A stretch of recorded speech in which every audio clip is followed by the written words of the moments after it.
This is the Situation Room, the only way to start your day. Busana, good to see you. Good to have you. A lot of things for us to discuss this morning. But let's first of all start. Dennis takes us to Cape Verde this morning. Yeah, Cape Verde, the locals call it Cabo Verde, you know. Yeah. A population of 560,000 people, official language Portuguese, and it is a unitary parliamentary republic. That is the type of government they have. But they give us this proverb today. Every step has its time. Every step has its time. How would you interpret that? Indeed. It's just like the Bible saying for everything time.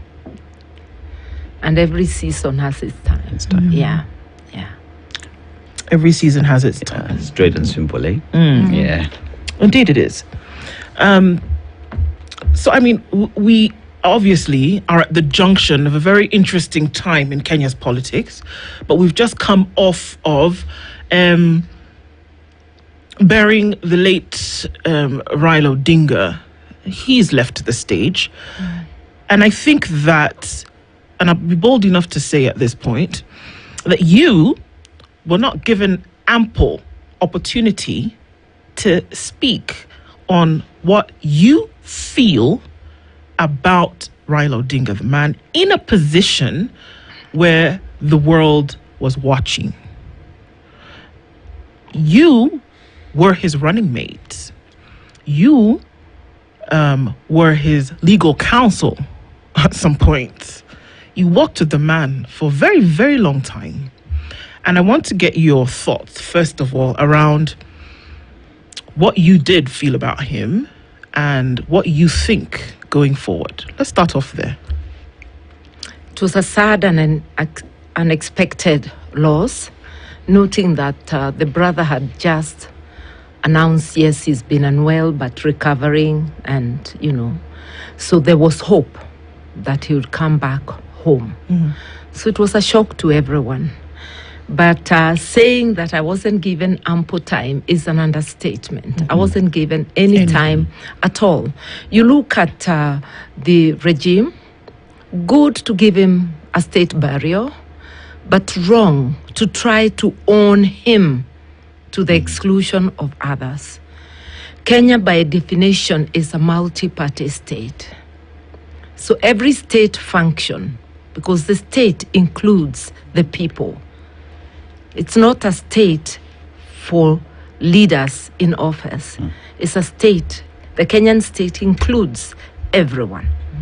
Therefore, both at the Nyayo Stadium and at the Bondo funeral service, there ought to have been recognition of the opposition and official recognition.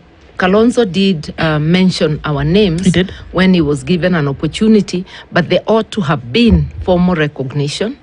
If time doesn't allow speeches, we went there to bury Raila. But to fail to give us to take any note, they took time to recognize members of parliament, diplomats, dignitaries there, mention everybody, but you want to sort of erase the presence of the opposition. At Nyayo Stadium, it was even worse. But we took it in our stride. We went there to bury Raila. We buried him. And now in forums like this one, we can say what we could have said. Yeah. What would you have said? Because looking at the proceedings, I saw a regime that was in a hurry to milk political capital from the occasion. You could see choreographed talks, especially from some of the ODM brigade, insisting about staying in the broad-based government, which was not the subject of the day. The subject of the day was the burial. You could see choreographed conversation. Those who didn't follow the script was Yaya Governor James Orengo and the Secretary General of ODM, Sifuna. Everything else was supposed to flow. Even calling the Luo Council of Elders, the care, to come and endorse it. It was quite bizarre in my view. And it's a desperate move because you don't overdo it. And we just watched. But one thing is certain, that there will be ripples in the political landscape following the death of Right Honorable Raila Odinga, not just in his party, ODM, across the board on the political landscape. Whether Dr. William Ruto and his KK brigade will be able to hold on to the goodwill left behind is something to watch.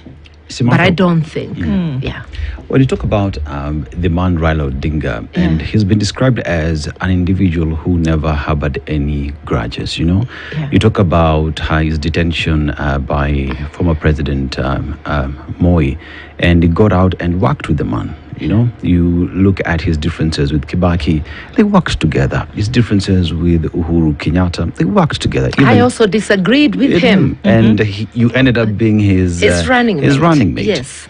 But you look at his burial at a time when it is a state funeral, as rightfully said, where 55 plus million Kenyans are part of it because our state is the people. Yeah. And an opportunity is not given. And at that point, one would argue that we just lost what the man stood for. Yeah. What does that say, even if it's milking political capital? For what purpose? The man didn't stand for what it is you're pushing for. It just shows that the regime, which stands for the opposite of what Raila stood for, is determined to bury his legacy with him. If indeed they understood or honored the man, the funeral proceedings would have been different. There would have been recognition of the different shades of opinion. You will note, Raila, even when he chose running mates, Kalonzo at times and myself, the last election, he chose people who were not in his party. So he not only stood for multipartyism, he practiced it. He didn't have to say, come to my party to be my running mate. Kalonzo remained in his party while being a running mate of Raila. I remained in my party while being his running mate. He appreciated divergent views. We stood on opposite sides a couple of times, fiercely disagreeing, like on the 2007 elections and all that. But the Democrat that he was, he recognized difference of opinion. Because if you take the 2007 for instance, I was Kibaki's agent. I was in PNU. He recognizes that. Therefore, I could not have been his advocate. I was the advocate of my party, just like Governor Orengo was the advocate of his party. So he recognizes that, something many people miss. So he doesn't carry it with him. And there are other occasions. Recently, on matters NADCO, I disagreed on negotiating with William Ruto because he's not sincere. Look at NADCO, 2 years on. What came out of it? What has been implemented? I disagreed with him going into government. But we agreed to disagree, as Democrats do, but remained friends. And that's why I was able to have conversations with him, even when he was on the other side. That's why I was able to tell him in July of this year to reconsider his association with William Ruto, especially after the killings during the commemoration of the 25th of June, followed closely by more killings on the Sabasaba. That's when I called him. So we remained, in touch, each respecting the other's position, but asking him, does it bother him that this is happening? I'm curious, Martha. Yeah. When you did have a conversation with him, Yeah. what did he say? And I'm asking this because For the last couple of days, everybody has told us about, well, Raila said this, Raila told me. When we were together, he said this. On this particular thing where you called a friend, somebody you'd worked with before and said, please reconsider this thing because look at the blood that has been spilled. Reconsider this thing. What did he say? Actually, I told him, I know in your heart of hearts, you stand for the people, and that's what you have done throughout your life. Why are you giving support to a regime doing this? Does it bother you? His words were that he was uncomfortable with what is happening. I told him I was not asking to discuss for his full response then. I just wanted to leave it there with him for him to consider. But I want to give credit to him and say that on more than one occasion, standing publicly with Dr. William Ruto in the public space, he told him to end the abductions, extrajudicial killings, and torture. He did call him out on violation of human rights. Whether that was enough is up to everybody's, the court of public opinion, but he did call him out more than once. Yeah. What would you have said on the podium during his burial? I would have said that we fought for multi-party democracy, which is entrenched in our constitution.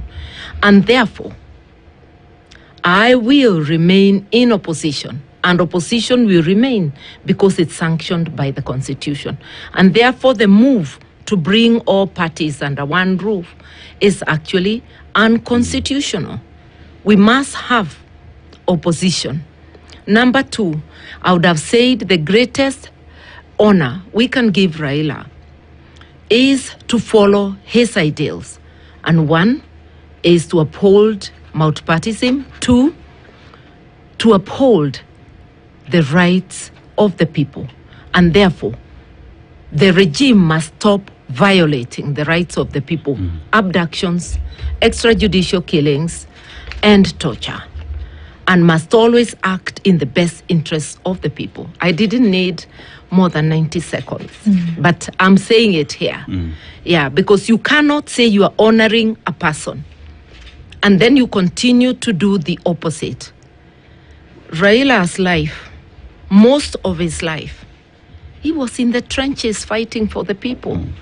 In fact, together with his family, it was a sacrifice that involved the family. He was away from the family many times because of his stand on fighting for the rights of the people. So to honor him, it's not just about decorating him posthumously with medals. It is actually ensuring that what he stood for is what is happening. And we have it embodied in our 2010 Constitution. So let us not have empty words. That's what I would tell Dr. William Ruto, even from the spice room. Do what is right. Look at these bills he signed. On the morning, the news of Raila's passing came. He didn't stop for a moment of silence. He quickly signed the bills, knowing very well that they would not be discussed. What would dominate the airwaves is the death of Raila. But Kenyans are going to pick it, and it's beginning to be discussed because all these bills are oppressive. Raila was a Democrat.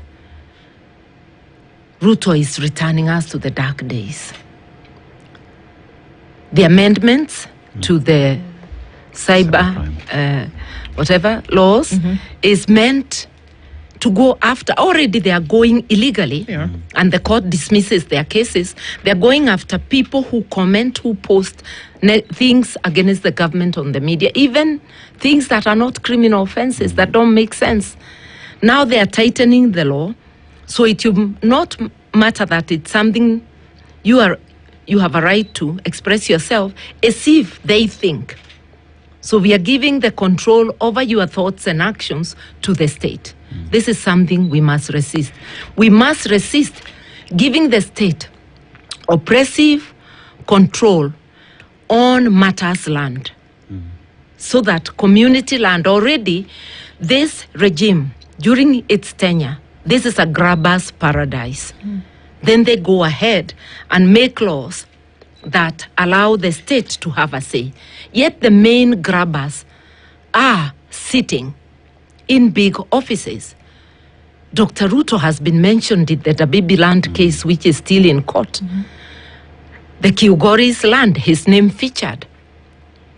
If they have a say in the matters that should belong to the National Land Commission, where does the ordinary Kenyan stand, the citizen stand in matters grabbing? This is the wrong regime. If at all, any share of power was on matters land was to be given to the state. But again, why would we change? We brought in a land commission because we wanted someone in the middle between the people and the state. We should really watch out. Nothing good is coming out of these bills.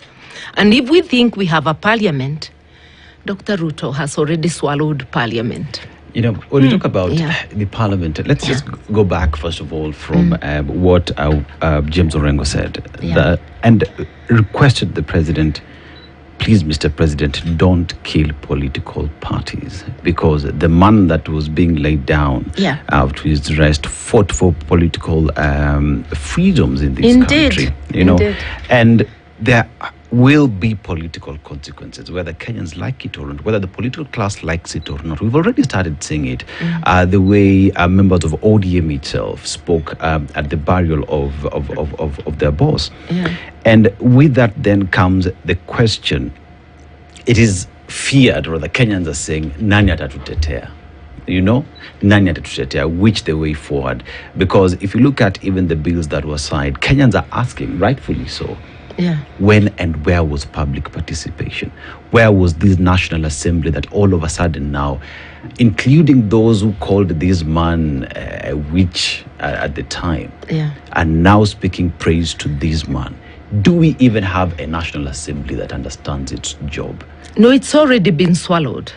We do not have a National Assembly. And I want to challenge members of the National Assembly who have proclaimed to be part of the opposition. We need to hear your voices opposing, not outside in the public rallies. You must earn your salary by talking inside Parliament, so that as we criticize KK and their brigade, do not miss Parliament when these bills are being discussed. Your voices are what will enable the people to know. I was a parliamentarian and I know, even when a single person opposes, the airtime given to Parliament, it enlightens people. And there were many occasions that we were very few voices, but people got to hear. So I'm telling members of Parliament, if you're working for the people, do not be absent when critical bills are being discussed. Do not even accept a trip abroad. I know it has some allowances. Forgo those allowances to do your duty to Parliament. I used to come back from wherever I am, whether abroad or within the country, even when I was campaigning for presidency in 2013, to be in the House when critical bills were being discussed. This is what a member of Parliament must do. We want to hear one voice, two voices, or as many as proclaim to work for the people. Otherwise, we will not be able to distinguish between you and those who are blindly following the executive. We need to hear those voices. Martha, I have a question, and it is important because even as we look at a broader political landscape in terms of who may be running for what position, having a fundamental understanding of the processes through which governance then is practiced and entrenched is one of these things that you mention.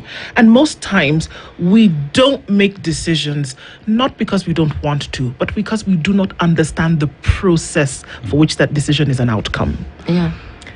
When a bill is brought before Parliament, you were the member of Parliament for Gishogo constituency. When a bill is brought before Parliament, what happens within Parliament for members to begin to discuss before it gets to the point where the president signs on it? It's read the first time. There will be no debate. The second reading is when real debate and amendments occur. The third reading is formal. So the first reading is like notice, you know, and then you get to the second reading. The process is now different since 2010 because after the first reading comes public participation so that the views of the public are taken into account. But I have an issue with public participation, the way it is executed. Members of Parliament and the committees most people manipulate the public participation. So you are calling a controlled sample of people who then, and we saw one such public participation in Bomas. I can't remember what bill it was, where Murara went and they were saying he was beaten up, roughed up. Oh, it was towards this possible impeachment of... no, it was not maybe finance or something. Finance bill. It was one of those things. So you see how they control. If you're going against the grain, one, you will not be given the mic. Okay. And this time, it was not about the mic. It was about merely being in the room. So it excludes divergent opinion. We have to restructure public participation, look at what the law says and also practice it, and let anybody who is willing come in and not manipulate who is called to speak. Number two, public participation can also be through memoranda. We must revisit the court decision that said Parliament does not necessarily have to take on board what public participation says. I believe that's a wrong decision. They have to. If there is overwhelming rejection of a proposal by the public, whose parliament is it? Is it your parliament as leaders, or is it the people's parliament? If you're carrying on board people's views and 90% are saying no, you really must stop and rethink. If half the population is saying no, if all the memorandum you're getting are against, you got to think about that. We cannot trash public participation. If you read Article 1, it's very clear. People retain their power, their agency at all times. They can exercise it directly or through elected representatives. So when they are writing that memoranda, when they are coming to tell their representative, they are exercising their agency. And if a majority are saying no, then it is a wrong decision to say that they don't have to take it on board. So Parliament can come back and say, from the public participation proceedings, we are seeing that the majority, or whether it is a sample size or not, because sample is representative of the larger population, isn't it? They should actually be able to come back and say, the people do not want this, let's revisit. Let's revisit. You stand it down and you take time to understand what are the objections, to look at them and do what is right. Actually, most cases in court on public participation and against bills by the government is because they are tone deaf to the people's view. I remember a long while ago when Huduma number came, and I was one of the lawyers doing the case on behalf of the Kenya Human Rights Commission against Huduma number. We were not against Huduma number per se. We wanted data privacy, issues of data privacy to be looked at. Because when you bring the data together of so many, of the entire nation, you need to be very careful how it is managed so that there is no breach. It doesn't go to unauthorized hands. The state did not want to listen. The case went on. Eventually, they were given a go-ahead with certain modifications. Huduma number never took off. It died. But the coffers were emptied of lots of money paid to lawyers.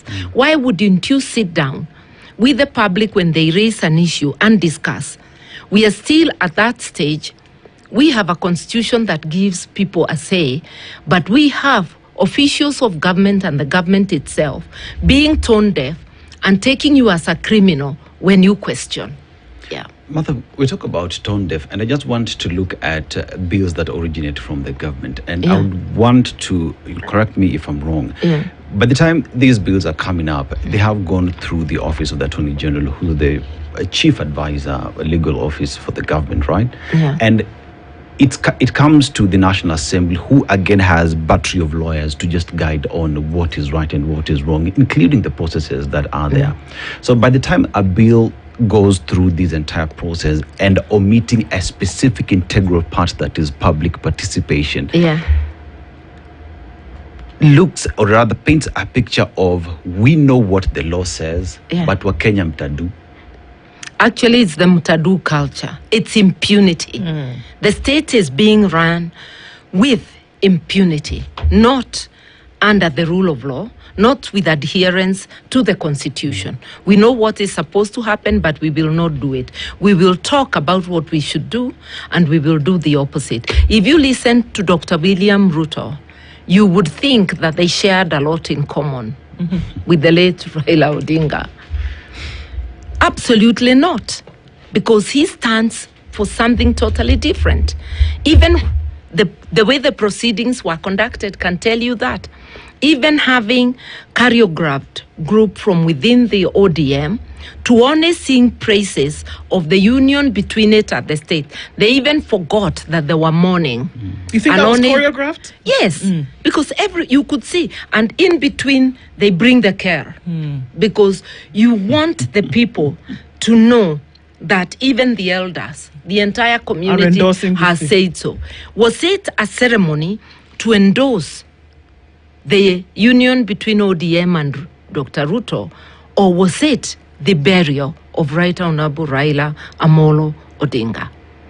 They could even have tried just a little bit to display the things that he stood for. Yeah, so it is, actually they were trying to make political capital, and that's why there was no room for divergent opinion. Those of us known for their divergent opinion were not welcome. So they decided to call only one, His Excellency Kalonzo Musyoka, under the banner that he was a former vice president. But Raila was mourned by the whole, and is still being mourned by the entire country. So you allow both shades of opinion. You cannot be having 20, 30. Yes, his party worked with him. We too worked with him. I was his running mate. And we've been in Parliament together for 20 years. Knew him just before entering Parliament, and his wife. I'm a family friend. Yes. You know, you could let other people, it doesn't even have to be me, get one or two from the opposition brigade, but it would have made sense to give me time as his running mate. For sure. Yes.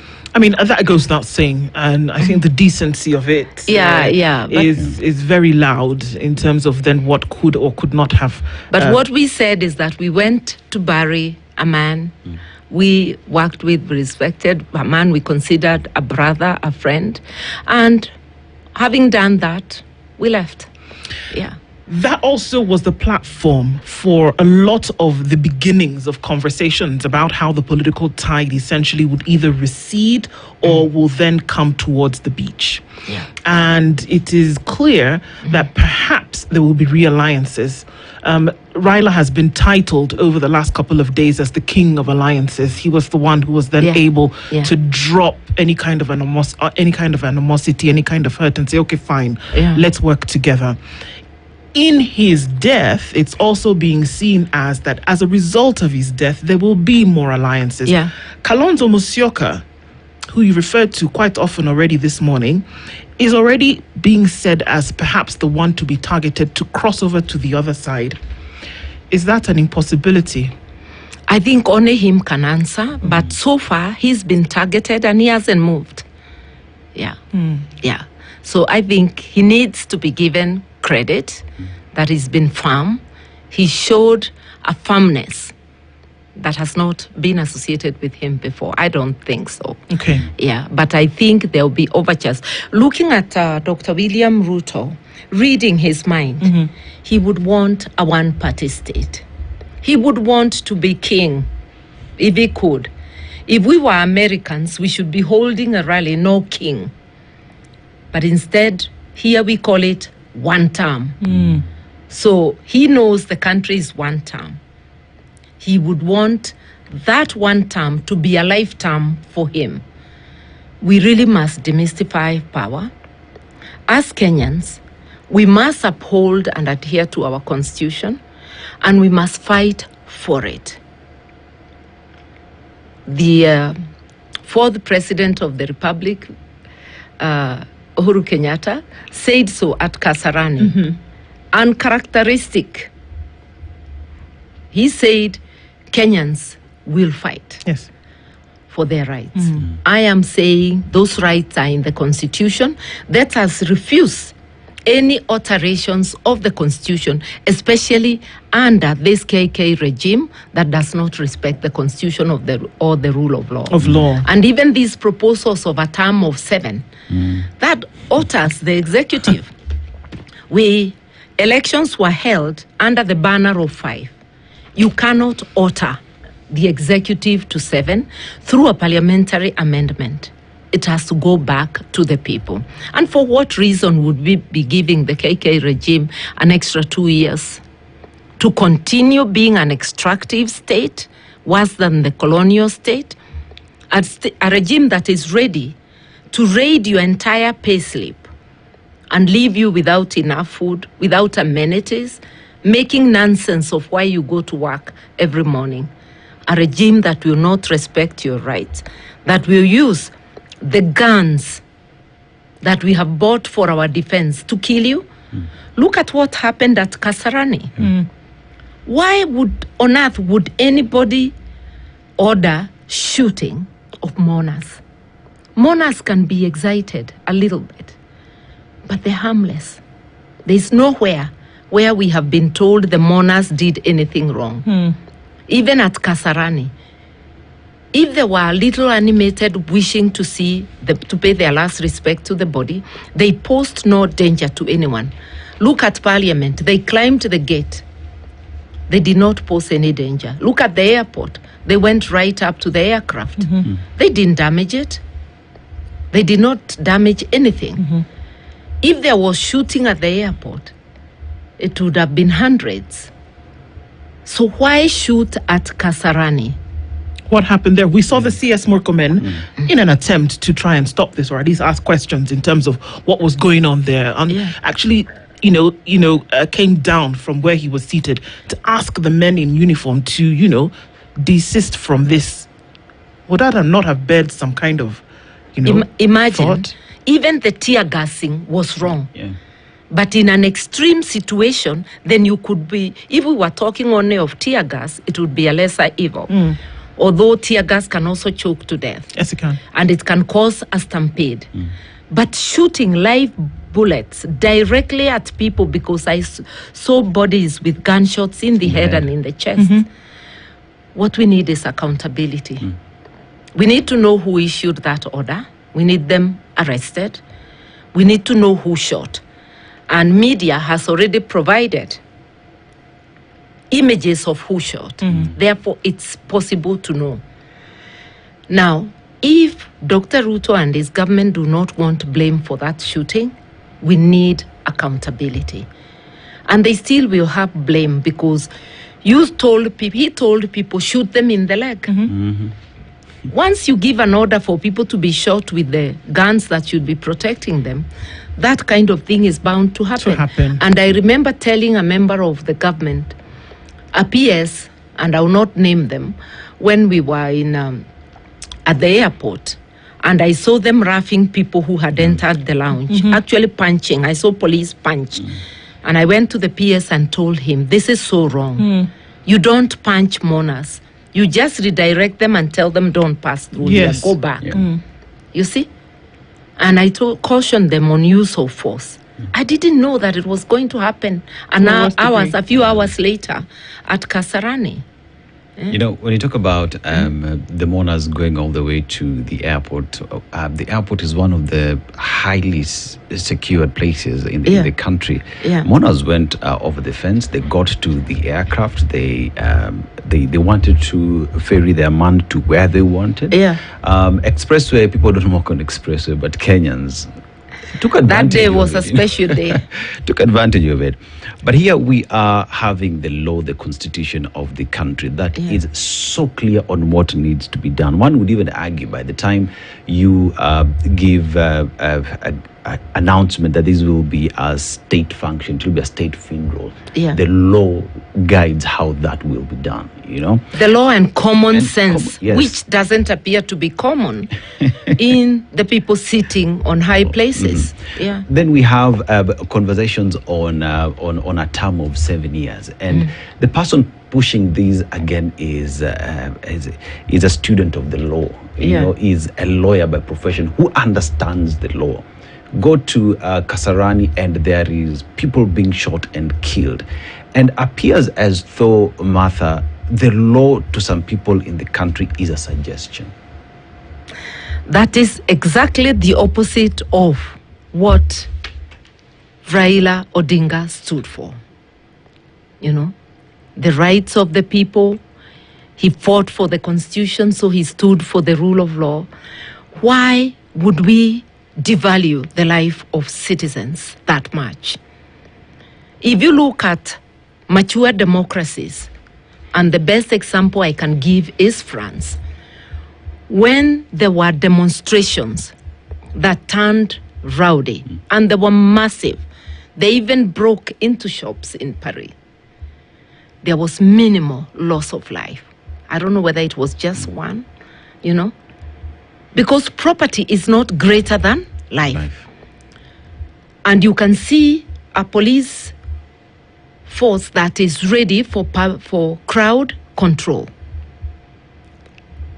You need mics, that's one, because you need to address the people. Why would you arrange for people to go to Kasarani and you have no way of addressing them? How then on earth do you even intend to tell them how to queue to view the body? Communication is a must. The people took more than an hour, more than 2 hours to reach Kasarani. All the arrangements should have been made. This is a clumsy and clueless regime. That's all I can say. And which has total contempt for the constitution and the laws under it. Yeah. We're building up, and we're also coming back to a place where a lot of responsibility is then being placed on your shoulders, and we'll come to that in just a bit.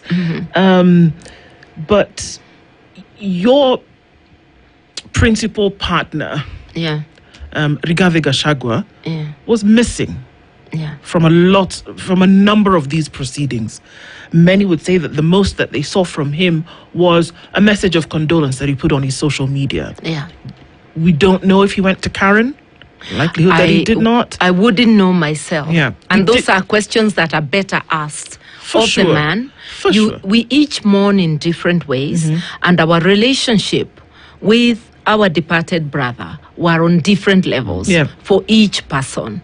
So you cannot ask another person to do what person X. For instance, you can't ask him to do what I did. Sure. It is for him to know what to do. And we must also take that visiting families, even visiting with families, is not compulsory. Those who feel they must do. For me, I was in Uganda when I landed in the morning. I had just landed for the Besigye case. I came back on a 10:30. I arrived in Kenya 10:30. But I still made my way to Karen because I needed to condole with Mama Ida, who is my friend, and also with the family. So it depends on the level of engagement one had with the departed. And I think it's not fair to expect that what one person does or two people do, everybody else has to do it. It had sharp political overtones, though, regardless of what the reason was, even if there is one or not. And that to say that you're going into a political dispensation whereby it would appear that most people in this opposition coalition went in this direction, Martha, and that he didn't. Does it have a touch on Twitter? Sure, he did. But does it have a touch then on how a country then would perceive or accept you, in your opinion? I think you leave that to the people, but you also leave it to the explanation if asked. But I'm also emphasizing we must not expect of every person. Mourning is a deeply personal thing. Yeah. So you let people express themselves the way they would. And I know that my twin brother, Kalonzo, came all the way from London. He interrupted his trip because I talked with him when he was there. He felt compelled to interrupt his trip, come back, join in mourning and celebrating the life of Right Honorable Raila, and then go back to his whatever, the trip entailed, which was really very honorable. Sure. But then when you look at their relationship, you understand where he's coming from. Like I said, each person has a different relationship. Indeed. For Kalonzo and myself, it goes back many years. Yeah. Like I said, going into an interesting time politically, because beyond the mourning and celebration of the life of Raila Odinga, there were many statements that were made that point directly to political directions that people will take into the future or were even starting to think or to perceive.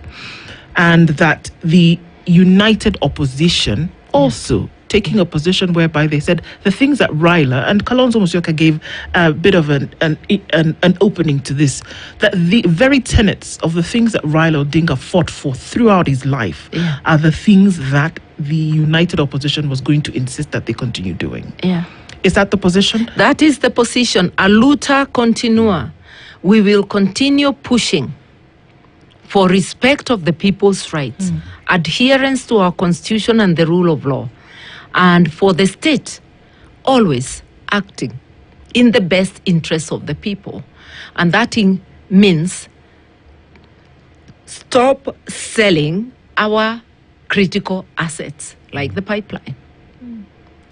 Stop misusing our resources and overtaxing people to maintain you in luxury and to make you billionaires or the richest people, some of the richest people in the world. So we really have to continue fighting for the people. And I want to tell the people of Kenya, and Nyanza is in Kenya. There are many parties you can join. You are not restricted to any one party. Yeah. It is a free country, because I could see the narrative wanting to push them, like put a gate. You can't, this is where Baba left you, you can't leave. They're free just like all other Kenyans, and they have expressed freedom before. We have seen other parties like the party of Ochieng, MDG. We've seen, there was a long time ago, James Orengo, Governor Orengo was elected on Ford Kenya, and even other people. So there is an opening for people to realign.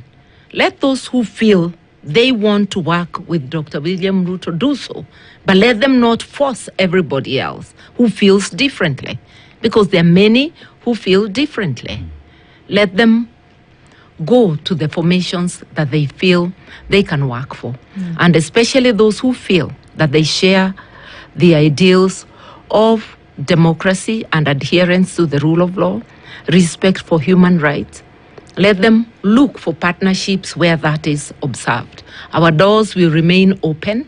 And yes, we will go to Nyanza, just like any other part of Kenya, not just to open offices, but to seek members. We will go to Sugoi as well, because it's also part of Kenya. So there is no place that is going to be a no-go place. So to Dr. William Ruto, you can milk dry the occasion, but you will not be able to fool anyone. Yeah. And as we talk about going towards the election and the formations that are there and alliances as well, one looks at the united opposition and the need for the word being united and coherent while at it for that to work, because you look at the government side as well, they are forming alliances and coming together as well towards 2027. So let's talk about the united opposition and the need for that word united to be the center bolt that ties everything together, just as the leadership and the principles in the party. How are we going about it to ensure that the word united is not just in the formation, but we are walking that talk? This is a work in progress, and so far we have done very well.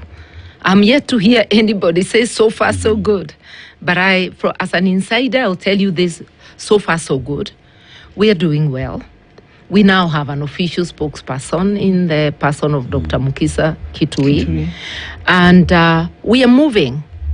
We will very soon move to a stage where we all can sign a pledge of commitment, so that we do not only silently say these are our ideals, but they are public for scrutiny. We'll move to a stage where also we have a united manifesto, so that even though we have separate parties, we have some things in common, which then each party can tweak, but a minimum of the things that a transformed Kenya would entail. So we are moving, step by step. Does Asheki ODM make it enticing or juicy for the united opposition to walk in and get new members, even invite members of parliament who don't know where to go? I think there's always been movement in and out of parties, and the united opposition is open, and our individual parties remain open.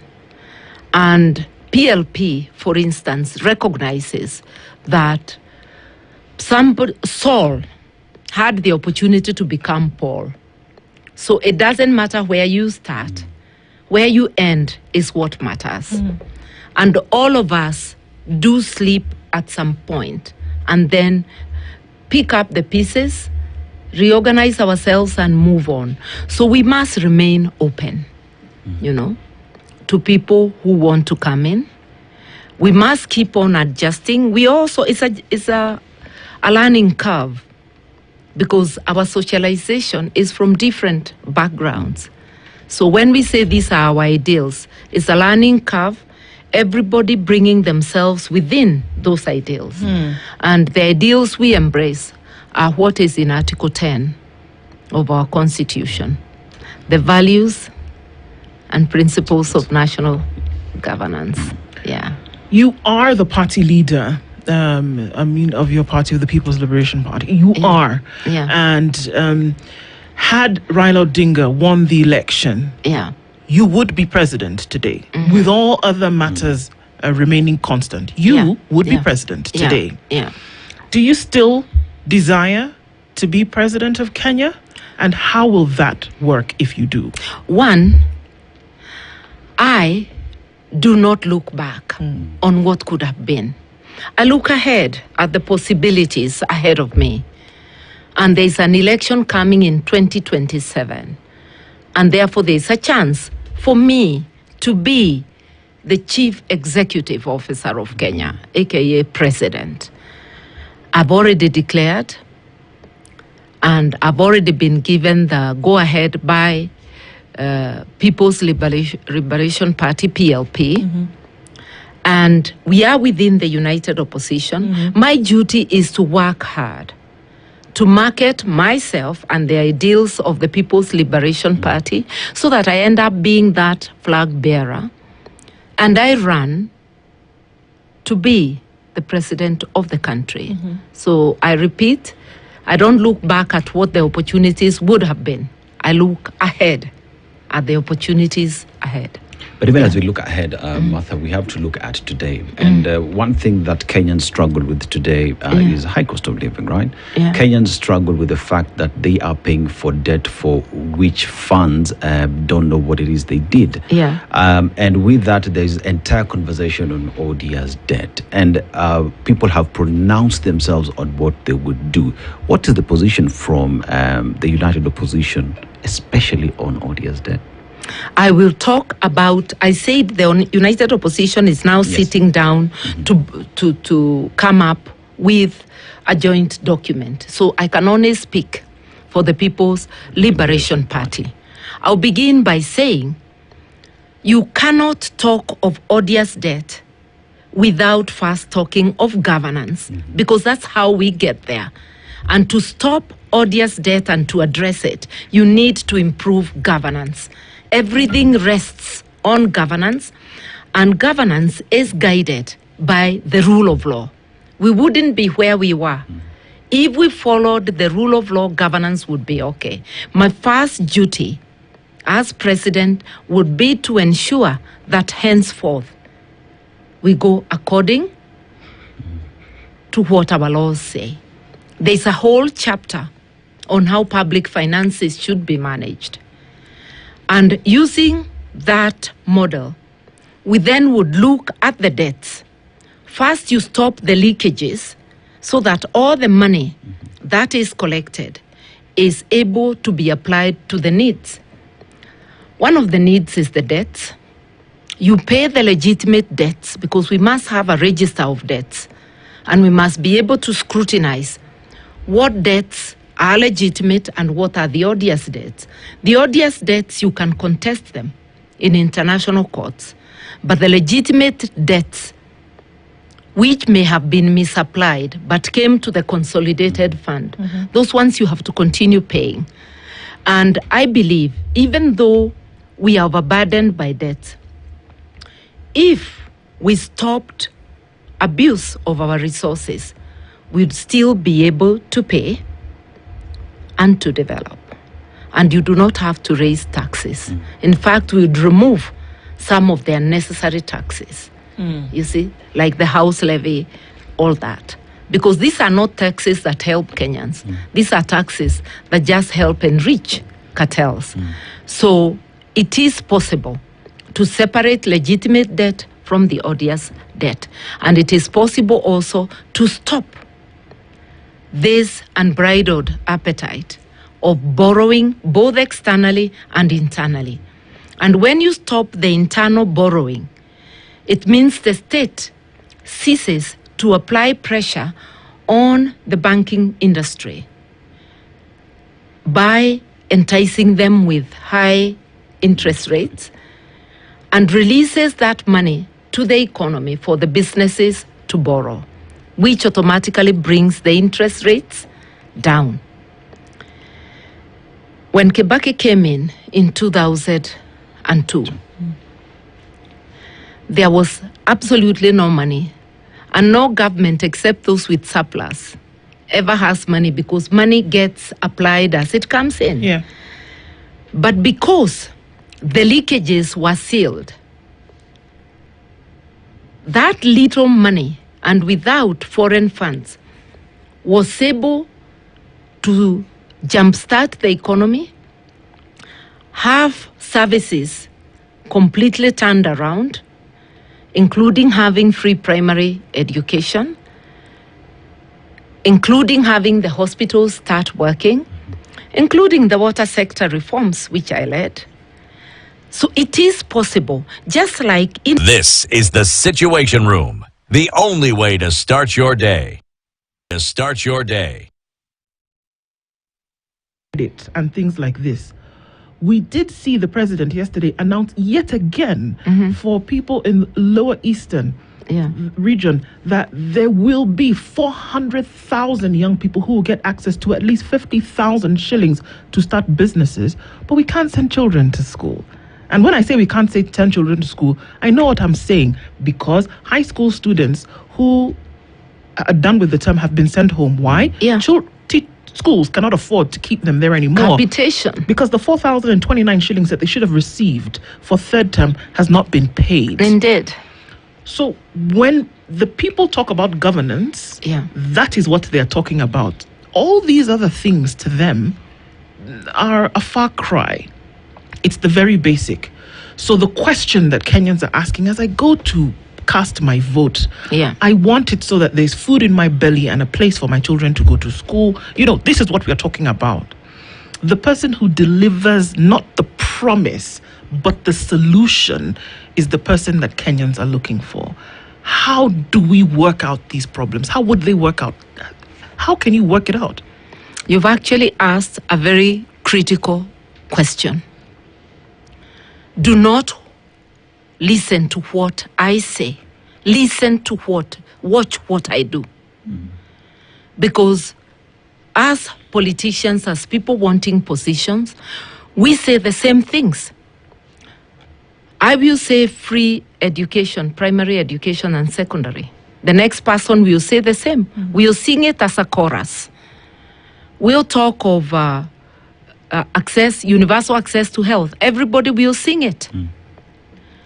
I think we need to look at each person's background.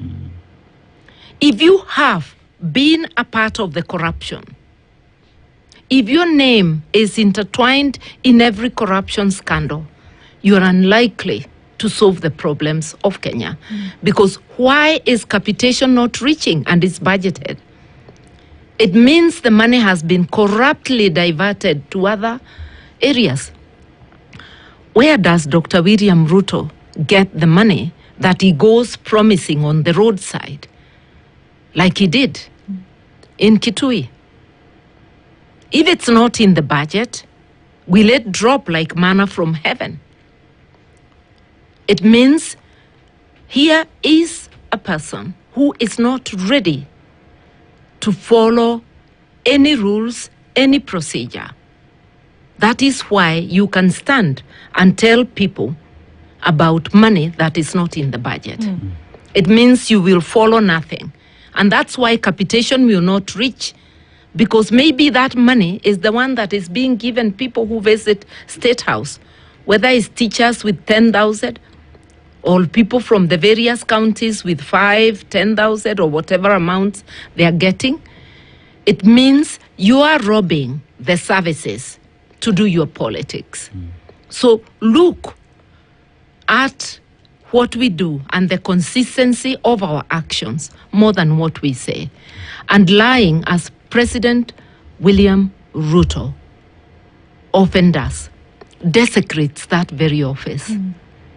You're supposed, if you look at the leadership and integrity chapter, the behavior of a person in such an office should be exemplary.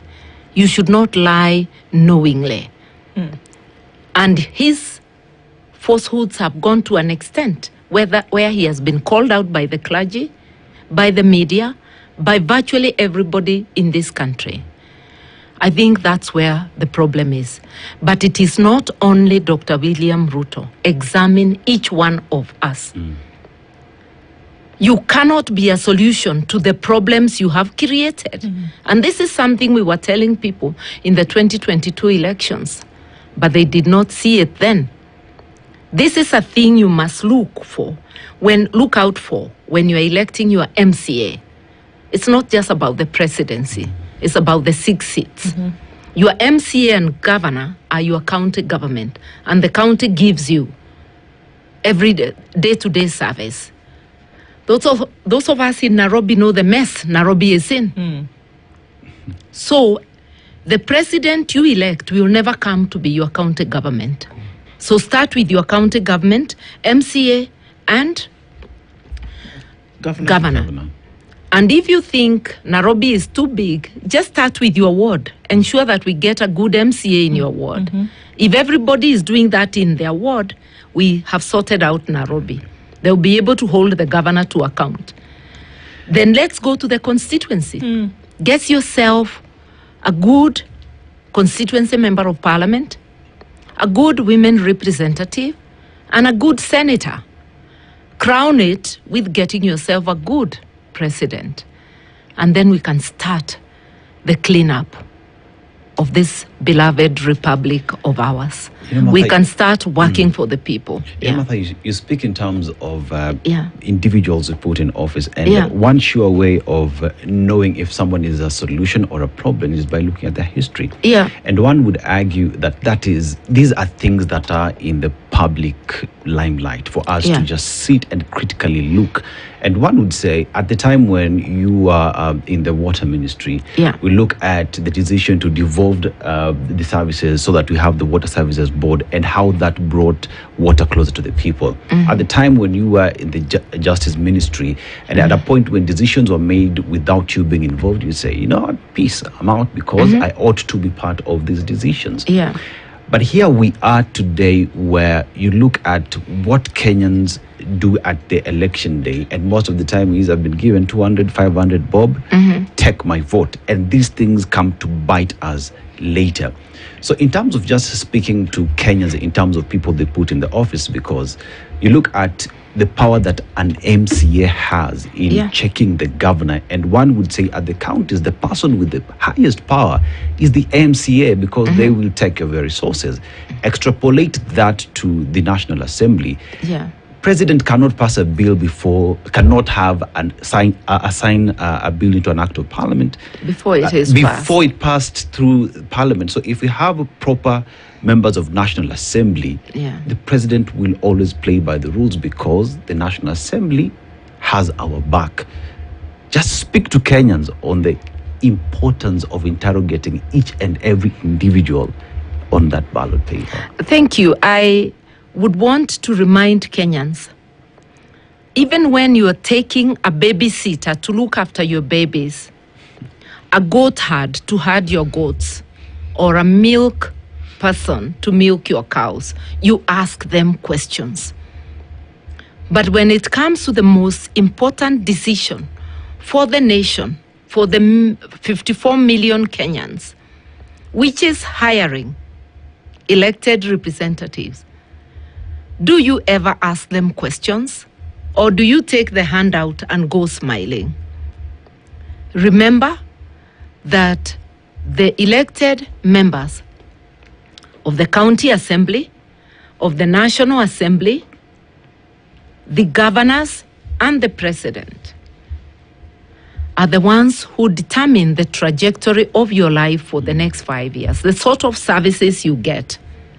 It's a matter of life and death if you cannot get health services. It's a matter of the life of your child if they cannot get education, the roads you use, about security, the very critical things. We cannot afford to be electing people without asking them questions or knowing something about their history. And although it is not possible to ask questions in a public rally, every leader has smaller meetings, meet the people to us. Those are the places you must ask questions. You must also demand to have town hall meetings where you can ask questions. Do not think that it's impolite to put a leader on the spot. It may be irritating, but it is your right. And because all of us come from the people, there are people you went to school with, there are people you grew up with, there are people you have worked with in the workplace. Something is known about you. Please, let us look at the background of the people who present themselves to us. Just the same way you would not employ a person to milk your cows if you learned that they took just a 500-liter bottle of milk while milking your neighbor's cow. Nevertheless, the whole gallon went to your neighbor, but just that 500 ml. If you knew about it, you would chase the person seeking the job. Please do not elect somebody who has corruptly abused your money. And Kenyans elect even people who the courts of law have actually sanctioned for theft, for corruption, for economic crimes. We are mortgaging not just our future, the future of our children and grandchildren. Let us look for leaders of integrity, value-based leaders, and leaders who have a heart for the people. People who have shown commitment. You may never have been employed, you may be a young person, but your qualities are known by the people in the village. Indeed. As a person who either is willing to help, a person who bends backward to lift others. So let us be very careful. That's what I would say. Yeah. The tribal card rears its ugly head over and over again. Yeah. Is it something that it's time to shed, but is it something that Kenyans can shed? Is it wrong with connecting with where you're from? And at what point is it dangerous? We are who we are. But we are Kenyans. Your tribe, you cannot shake it away. It's part of you. But it doesn't define you because you're a Kenyan. I think it is the leadership that has the word tribe in their mouth. In the last elections, Ruto is not a Kikuyu. He's not from Mount Kenya. The mountain gave him a lot of votes. The balance, almost in bulk, went to the late Right Honorable Raila Odinga. We had Kikuyu candidates like Mwaura Wahiga. He got very little. The two people who got votes throughout Kenya were Right Honorable Raila Odinga and Dr. William Ruto. Do they come from all the parts of Kenya where they got? The last elections was a defining moment to show Kenya has moved beyond the tribe. Do not return tribalism while pretending to fight it. Dr. William Ruto is the one I'm addressing. He's the one who comes so much telling people about tribalism while practicing it himself. So you will not be able to capitalize on tribe this time. Our young people have shed off that tag and they are the majority. If you see how the Gen Z organized, if you see how they are organizing, even the hashtag, we are all Kikuyu, didn't mean that they were elevating Kikuyu above others. They're saying, do not oppress any of us. Yes. If it's a Kikuyu today, then we are all Kikuyus. If it's a Kisii tomorrow, we are all Kisis. If it's a Kipsigis, then we are all Kipsigis. You know? It's just emphasizing our oneness. So let Dr. William Ruto and any other politician who hopes to capitalize on tribalism know that Kenyans have moved on.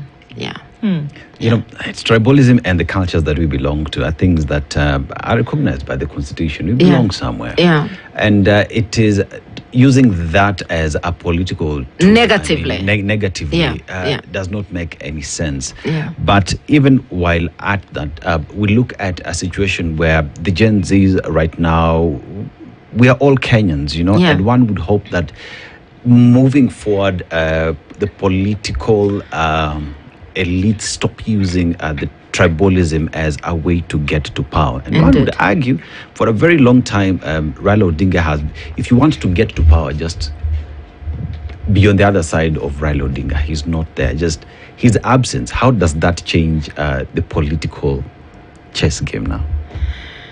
In a very big way, because he had this hold on the people, on his supporters, unshakable hold. I don't think anybody can replicate Raila Odinga. We just have to accept that. And that's why I said there's going to be tremors in the political space arena. I cannot exactly predict what it's going to be, but nobody can become a Raila Odinga. That's just him. One in a million. So we have to find our balance. Everybody has to find their balance.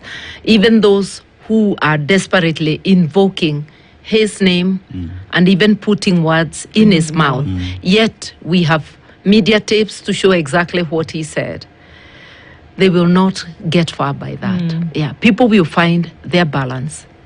But what should be worrisome to us as Kenyans is that the ideals he cherished, which are the ideals in the Constitution, what we as Kenyans have fought for together and which we credit him with fighting for throughout his life, remain dear to us, and we defend it with all our might. That really is the greatest tribute. Yeah. So, as these, the doors open up, we're getting into by-elections that come in November. And many have said that this is a litmus test as to what will happen in 2027. And then being able to come and fill a constitutional requirement with a by-election. But what it also does is that it holds up a mirror for what, or even maybe a magnifying glass for what will happen in 2027. Can we use that and say, this is what's going to happen? Is it testing the ground as to where people's allegiances lie? Yes and no. Take, for instance, the Banisa seat, where Dr. Ruto and his KK brigade have been enticing the candidates on the opposite side. The candidate for DCP stepped down after being spotted in State House. And we know State House is a place of money, whether he denies or not. But his Damascus moment comes when he's in State House and he drops off from the seat. We got a candidate who then also didn't present his papers and said for personal reasons. Those personal reasons are subject to guesswork, So what is happening is that Dr. Ruto and his brigade are trying to ensure that they pass unopposed. Because when there is no candidate, you cannot measure what the voters want. It's the absence of competition that will get you there. He can do that in by-elections. He cannot be able to do that in a general election where there are more, there are thousands of candidates. So this is a litmus test in a way. If it is the united opposition, how we hold out in the seats we go to campaign for together, whether we are able to field single candidates. But on the other hand, it is not a litmus test where candidates are being enticed.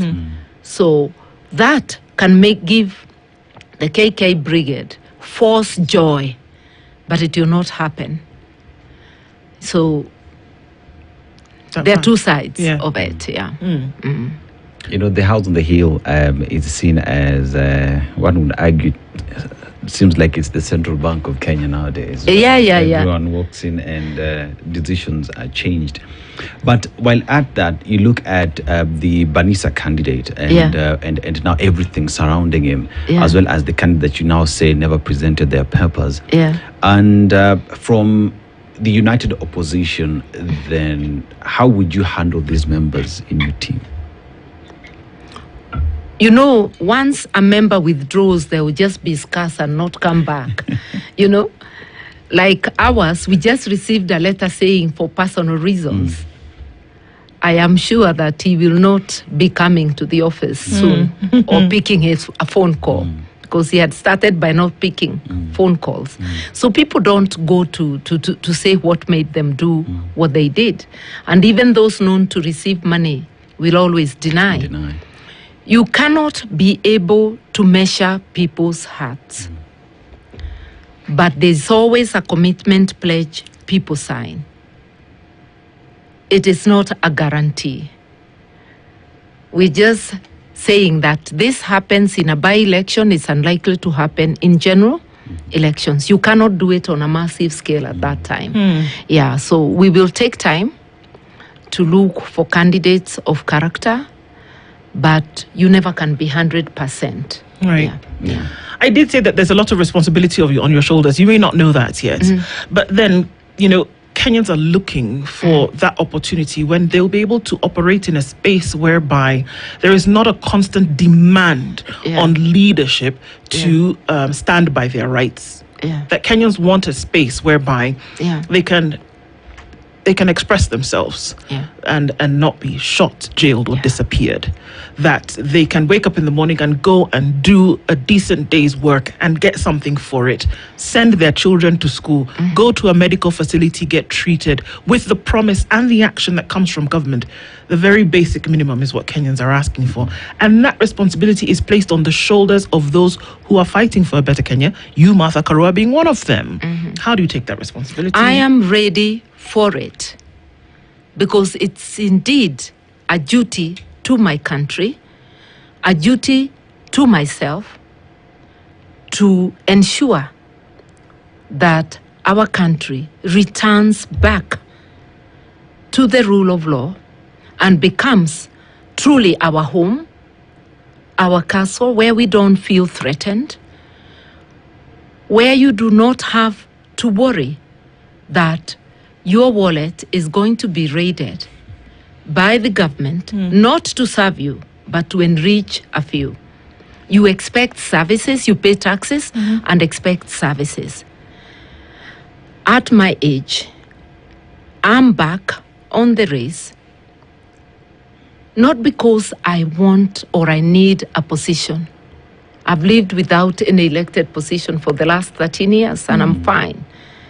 But I'm not fine with where our country is, where our children and grandchildren, and I keep saying my children and grandchildren are all the people of that age. We want to live a better Kenya, and we realize we have people who can help rebuild and restructure this country, and they are found in all ages. And we are looking for a partnership of people of goodwill, value-based leaders, to help us reorganize our country, because nobody can do it alone. So I'm ready to be that team leader. And to be a good team leader, you also have to be ready to be led. Indeed. Because it's not only your ideas. When I moved the water sector reforms, I was not a water person, a hydrologist or something, or a water expert. But working with the human resources under me, we were able to push for the reforms. A president of a country or a CEO of a company is not required to know everything. You are required to be able to put together the best human resources for the job and to give them room to show their best, not to micromanage. Not to micromanage. And, Martha, it is said that the qualities of a leader is defined by how he or she listens to his or her people. And we live at a time when the only way a leader would listen to the people has even been defined through public participation in the country. But here we are today finding ourselves, the views of the people are not heard. Just how critical is it then for any leader who wants to win, who wants to succeed in the country, to listen to the people who gave them the mandate to lead? I think it's of absolute importance. And listening to the people is also listening to the feedback. So if people say they do not want you, however well you think you are doing, stop telling us you have 5 years. Leadership is not a title deed. You can be fired. So if people fire you, listen to them. If people do not want the path you are taking them, listen and change the track. And we have seen people do that. We keep on talking of developed democracies. South Africa is one such democracy where President Thabo Mbeki gave way to the will of his party members, although he hadn't done really nothing wrong. Those who look back think he was on the right trajectory. But when his party de-whipped him, he gave up the seat. Now here, what we hear Dr. Ruto telling us and all the elected leaders is that they have 5 years. I just want to say leadership that listens to the people, listens on critical issues affecting them. If the people say this, we do not want these taxes, revisit. Convince them why it is necessary. Act in the best interests of the people. Do not enrich yourself at the expense of the people. What is happening, this government has created millionaires and billionaires, but nothing for the people. You cannot sustain a government on bribery, on lies only, on make-believe. It is by actions. And I think that's what the people of Kenya are looking for. But the people of Kenya, we have to help ourselves by choosing wisely when the chance presents itself, and discussing candidates and asking them questions. Do not spare anyone. Do not spare me. Do not spare my colleagues. Indeed. Ask all the questions and let us listen to each other. Hear We what's will being answer said. and you will ask and keep on asking if you're not satisfied. That's the only way. A last question, let's go regionally. You were on your way for representation for Kizza Besigye when you heard of the news of Raila Odinga's Yeah. death and you came back. Yeah. At some point, you were putting hands together in support of Tundu Lissu, Tundulesu. who, interestingly enough, stood in the docks that day and told people, no, go and bury Raila Odinga. These two gentlemen, in the struggle, in their countries, very much like what Raila Odinga went through here in Kenya. And you are in support of those two men, speaking against governments who are insisting on keeping men who fight for a better country behind bars. Tanzania goes to the elections on the 29th. In a few months, Uganda goes to the election. These two gentlemen pose a possible threat to the incumbents, as it were. And you're in support of human rights. What would be your words be, or what are your thoughts about these situations that we see playing out in other countries as well? I weep for East Africa. Mama Samia Suluhu is going to elections against herself, or her shadow, if you like, because her main opponent is Tundu Lissu, who has been imprisoned for calling out for reforms. Treason, the offense of treason. Calling for reforms is not treason. His party has been banned from participating in the elections.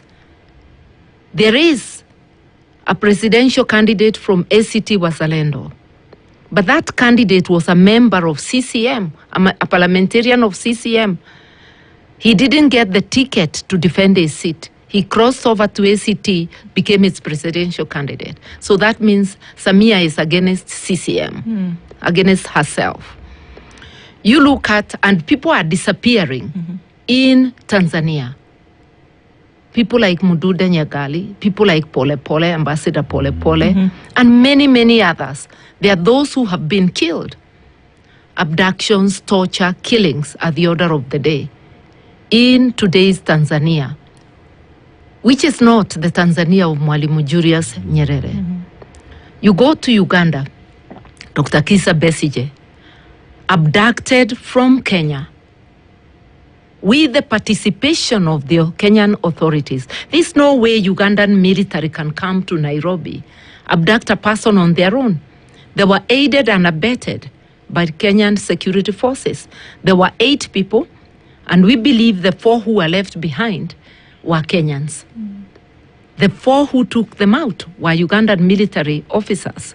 And this is not the first abduction. 36 members of his party had been abducted in Kisumu last, in July of last year. He was abducted in November. In Uganda, there are disappearances, enforced disappearances. There is torture, admittedly by the army, because sometimes the CDF posts those posts. And today, Bob Jage and Nicholas Oyo are almost a month since they were abducted in Uganda. Dr. William Ruto is the current head of the East African community, of the Jumuiya. Not a protest note from Kenya, not a word. It's as though they are the ones encouraging foreign governments to mistreat their nationals. I believe that they colluded with Tanzania when they deported us. The 1 hour it took the immigration officials to come and tell us we will not allow you in, I believe they were consulting with Kenya. And it must have been Kenya that got Kenya Airways to alter our tickets without payment because we refused to pay any alteration fees. So they helped Tanzania to deport us. They thought they were fighting us as opposition figures. But later on, the Tanzanian regime fought Kenyan business people. So any act you do has ripples. Today, I'm in Uganda. I'm going to Uganda, not today, but I keep going there to defend Kizza Besigye. It's a form of citizens' pushback on these three countries that seem to be cooperating to oppress their people. And it's a message to them that when dictators come together to oppress the people will come together to push back. And I'm so glad that when John Heche, the deputy of Tundu Lissu, was detained at the Isebania border, Tanzanian and Kenyan youth went to free him. Yeah. It's a message that the people are beginning to gather together. The days of dictatorship are numbered. I saw in Kitui yesterday, President Diomaye Faye of Senegal come as a visitor. And I said, how ironical, because we have an organization I lead. It's called Pan-African Progressive Leaders Solidarity Network. Through this organization, we went to Senegal when Diomaye Faye and Sonko were in jail. Remember, Sonko was the leader of PASTEF. Yes. Diomaye Faye was his secretary general. At a time, the president of Senegal, then Macky Sall, was refusing to have the elections that December. Yes. We went there to push back. And we had sittings with NGOs, religious leaders. We held a press conference. We visited the African Commission on Human and People's Rights in Arusha. We pushed, and there was a resolution against Senegal. We talked to staffers of Congress in America. And all that pressure resulted in pushing Senegal to have elections. They didn't have them in December as scheduled, but they had them in January of 2024. And that's how Diomaye Faye came to be president. Sonko had already been removed from the register of voters. It's so ironical that Diomaye Faye was standing with a dictator in the making in the form of Dr. William Ruto, a person who is doing exactly what Macky Sall did to him. I don't know whether he has a good brief on that. And I am saying, let us stand together as the people of Africa, and especially of East Africa, to push back and to retain our ideals of the Jumuiya, of countries under the rule of law, countries respecting both domestic, regional, and international law. The African Charter on Human and People's Rights, on which the African Commission on Human and People's Rights is modeled, stands for all these rights. Our constitutions. We must push back. Nobody will do it for us. Our freedom fighters freed us from colonialism. We must free ourselves from new colonialism being perpetuated by our fellow African leaders. Yeah. Martha Karua, she's the party leader of the People's Liberation Party. She's been here with us this morning, and I know that you have another engagement that you must go to. But thank you for being here with us this morning. Many things that we've been able to cover. Yeah. And take with you that responsibility. It sits on your shoulders. Kenyans have given it to you. Asante sana, like I said, I'm ready, able, and willing to serve. And I've offered myself to run as president of this country. I will go explaining to the people, and I hope I'll find favor to serve. Asante sana. It's 22 to 10. We'll be back after this. Thank you very much. Good morning. The following takes place from 6 a.m. to 10 a.m. every weekday on Spice FM. This is the